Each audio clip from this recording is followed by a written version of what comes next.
Hello, moi c'est Linda. Moi, c'est Benjamin. On vient de jouer au jeu Ça reste entre nous. On a passé un très bon moment, on s'est découvert. Ouais, c'était pas mal. Une belle découverte. Et ce jeu, vous pouvez le trouver où? Sur ça reste pour vous pour les faire. Alors ça va être très horrible ce que je vais dire. J'étais mariée. Mon mari me trompait quand j'étais enceinte et après coup, je lui ai demandé pourquoi il m'avait trompée. Et il m'a dit parce que je te trouvais moche.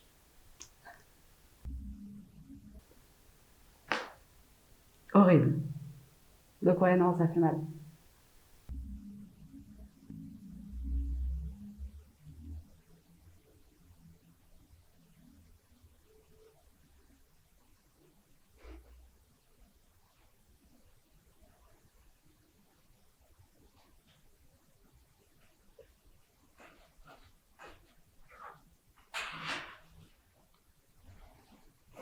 C'est parti. Bonjour. Bonjour. Enchanté. Lequel de tes traits de caractère as-tu mis le plus de temps à apprécier?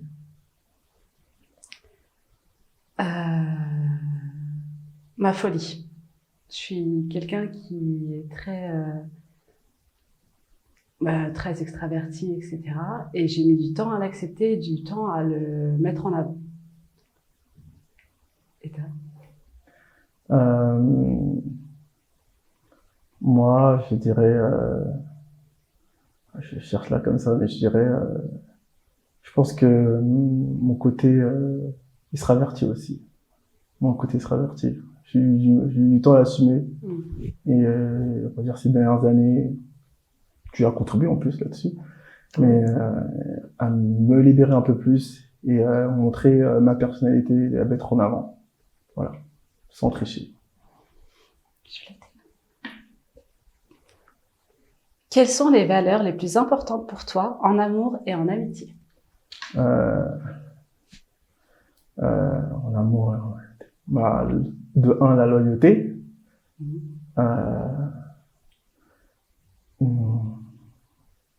Le respect.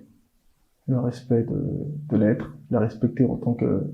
Respecter ses choix, respecter mes choix.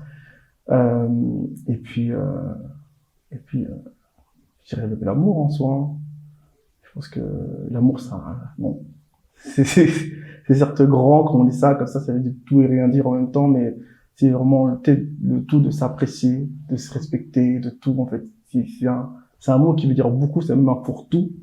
Mais quand tu aimes une personne et que tu l'aimes de fond du cœur, t'as un côté où tu fais plus pour elle que d'autres, tu vois. Donc, ouais. Moi, c'est ces trois où ces trois-là où je mets en avant là-dessus. Et toi? Loyauté, la base, le respect et l'ouverture d'esprit. Pour moi, en amitié, on doit être ouvert à ce que l'autre propose, à ce que l'autre fait. Même si on n'est pas forcément d'accord, on doit être ouvert et l'accepter. Je trouve que c'est important. Pas mal.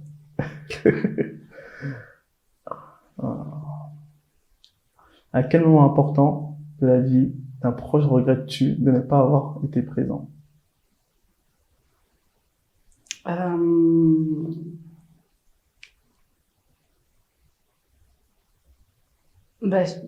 J'ai pas forcément de regrets. Récemment, j'ai pas été très proche de deux amis qui ont souffert de dépression, de grosses dépressions. Je regrette pas, parce que j'étais pas en capacité de les aider. J'aurais aimé pouvoir faire tout ce que je pouvais pour les rendre heureuses, mais si ça vient pas de toi-même, tu peux pas faire grand-chose. Donc c'est pas un regret, c'est plus de l'incapacité à aider. C'est la seule chose. Sinon, je pense que j'ai été assez présente. Au contraire, je suis même un peu trop présente pour les autres et pas assez pour moi. Et toi, c'était déjà arrivé? Ouais, on va dire que c'était pendant le confinement. Ma mère a perdu son frère. Okay. Et j'ai pas été tendre avec elle. Parce que elle m'a montré une photo de son frère qui était malade. Et ça se voyait que c'était un cancer en phase finale. Donc je lui dis que pleinement avec aucun tact qu'il va mourir, quoi. Et du coup, elle a mal pris. J'ai pas été à ce moment, j'étais pas là pendant quand elle était super triste et tout ça, pas présent. Et du coup, moi, je faisais pas trop parce que j'ai toujours été détaché avec ma mère.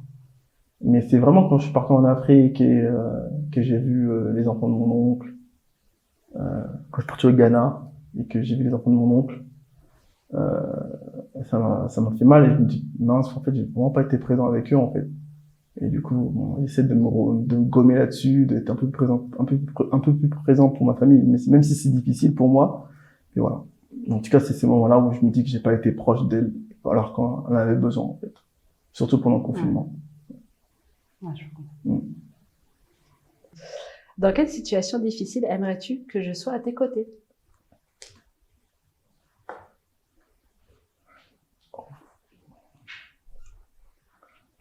Je suis tout le temps à tes côtés. Oh, t'es toujours à mes côtés. On parle tout le temps, mais là, c'est compliqué. Bon, en fait, on parle tout le temps, on se livre à ma vie dans toutes mes émotions, que je sois heureux, que je sois en pleurs, que je sois dégoûté, que je sois énervé.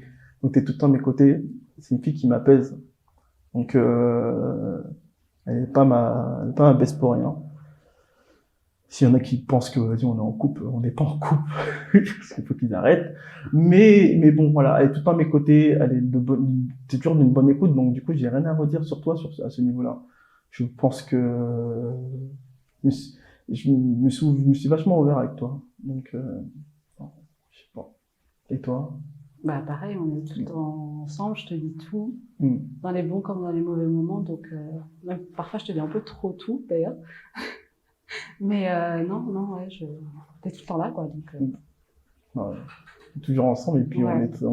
chaque mois, on est heureux comme si on se voyait pour la première fois, alors que c'est grave. il y a même pas 24 heures. Bon, voilà. Comment ça? Moi, de petit. Quelle est la chose que tu aimer qu'on te dise le plus souvent quand tu étais ado? Que j'aurais aimé qu'on me dise plus souvent. Que, euh,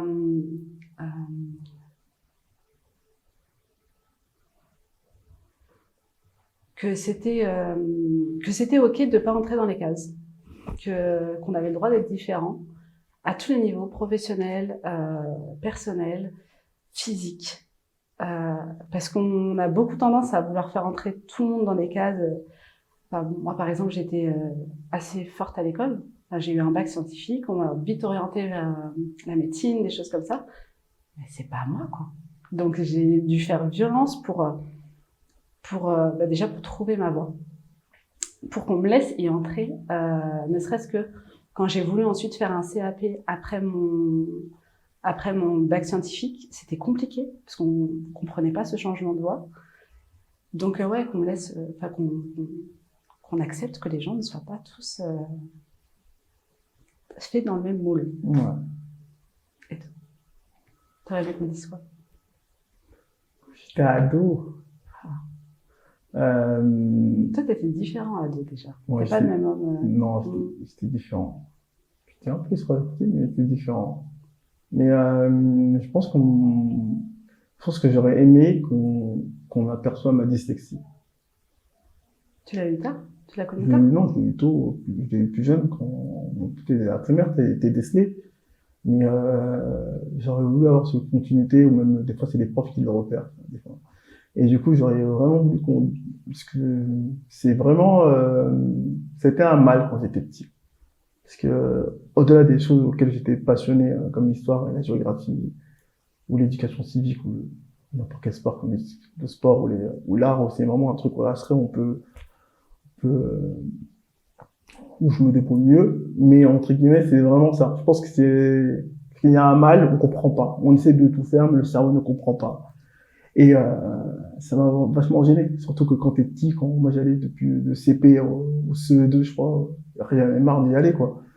Mais j'ai pas continué, moi je l'ai déjà oublié, on passe tellement vite à autre chose. Mais voilà. Et du coup,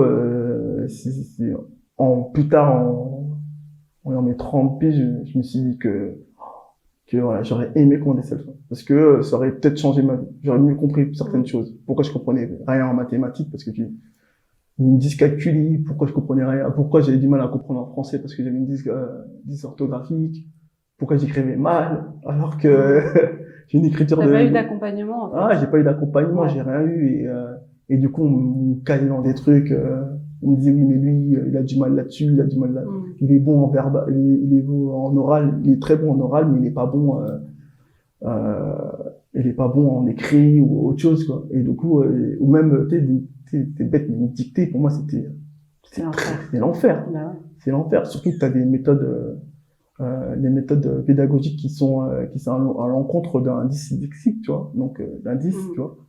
Donc ouais, c'était ça. C'était plus ça mon mal. Après, j'ai passé une bonne jeunesse. J'ai rien à dire là-dessus. C'est tout, quoi. Mais une bonne enfance Mais plutôt. tu t'es senti bridé, quoi.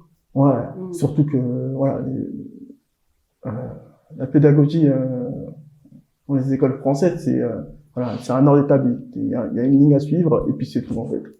Et quand t'es 10, tu peux pas prendre cette voie-là. Cette voie-là, tu dois prendre une autre voie et tu dois trouver une autre voie. Et les profs, ils le comprennent pas, en fait, tu vois.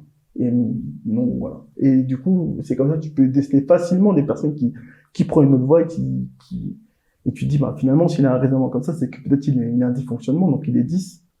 Et, mais ça, après, plus tard, j'ai appris que les profs, Ils sont pas formés à ils ça. sont pas formés à ça.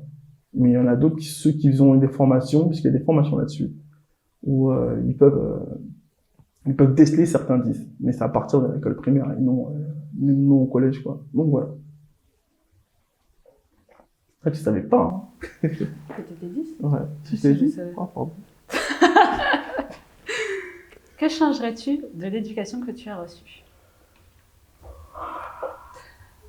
Ah là, c'est une vraie question encore, hein. Bon, qu'est-ce que je changerais de l'éducation que j'ai reçue? Je pense que j'aurais dû moins écouter les gens. J'ai fait beaucoup confiance à des personnes. Ça m'a ramené des problèmes dans ma vie. Des problèmes où certains ne savent même pas où je suis passé par là. Mais voilà, je pense que c'est vraiment, c'est pas un regret que j'ai, mais un jour j'ai écouté plutôt, j'ai vécu en quartier sensible. Et du coup, on est toujours attiré par l'argent facile, tout ça. Et du coup, un jour, ça m'a emmené jusqu'à être en prison à Fleury-Mérogis, à faire 5 mois de prison à Fleury-Mérogis alors que j'avais 18 ans, j'y connaissais rien du tout de la prison. Et je me dis que, parce que t'as été, je dis pas que c'est pas de leur faute, mais c'est pas du tout de leur faute, mais c'est juste que, t'as été attiré parce que, indirectement, t'as été amené à ça, en fait, tu vois. Et, alors que t'avais plusieurs, chemins qui étaient différents à prendre. Et, j'avais d'autres chemins qui étaient différents à prendre. Je voulais travailler chez CAF, je voulais travailler, ailleurs parce que j'étais en stage, je voulais me prendre pour travailler, mais moi, je voulais l'argent facile. Je voulais vraiment l'argent facile. Et je le savais. Et ça a été ça, voilà, c'est juste ça par rapport pour répondre à ces questions-là. Et puis voilà, mais après, ça m'a servi dans la vie, ça m'a aidé à grandir et du coup, ça a changé, ça a totalement changé, beaucoup de choses ont changé chez moi après ça. Et du coup, ça m'a fait vachement avancer. Donc, c'est un mal comme un bien. Qu'as-tu mis le plus de temps à apprécier chez toi? Pourquoi?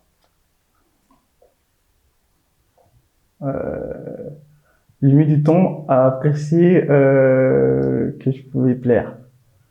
Ouais, j'ai mis du temps. Pourquoi?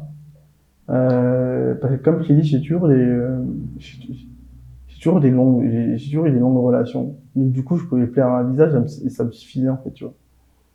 Et quand tu parles d'un célibat et que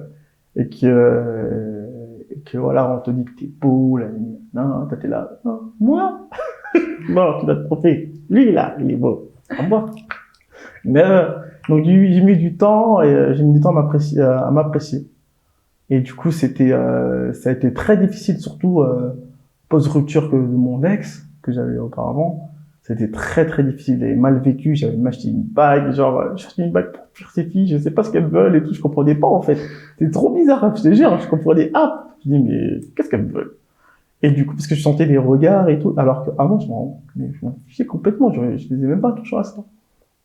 On me le disait, mais par contre, tu dois compte de personne, tu vois. Et du coup, ça a été très difficile de s'assumer. Et il m'a fallu limite 2 ans, hein, pour m'assumer en tant que personne, en fait, tu vois. m'a fallu 2 ans me dire ah ouais bon, ok bon je peux plaire, ok c'est sympa tu vois. Mais ça c'est vraiment bon voilà je dis ça il y a pas les filles qui ont tu vois. Mais c'est juste c'était vraiment difficile hein. Puis voilà donc maintenant ouais je regarde le miroir je dis pas mal hein. Non mais bon voilà après ça fait du bien aussi et ça fait du bien au moral aussi de s'accepter surtout. C'est même pas question d'être beau ou je ne sais pas quoi, tu vois. C'est juste de s'accepter, tu vois. Et c'est important, c'est tout comme toi, d'ailleurs, quand tu nous as expliqué, il faut savoir s'accepter, tu vois. Quelle est la chose que tu souhaites ne jamais avoir entendue? Alors, ça va être très horrible ce que je vais dire.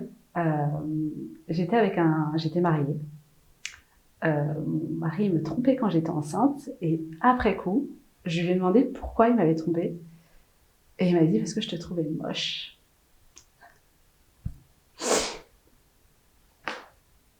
Horrible. Donc ouais, non, ça fait mal. Ça pique. J'avoue, ça pique fort. Ça pique fort. Ouais. Mais bon. Vous... Destin a repris son. Ouais, on va bien regretter. Quelle erreur! Mais Ouais, ça pique, ça pique.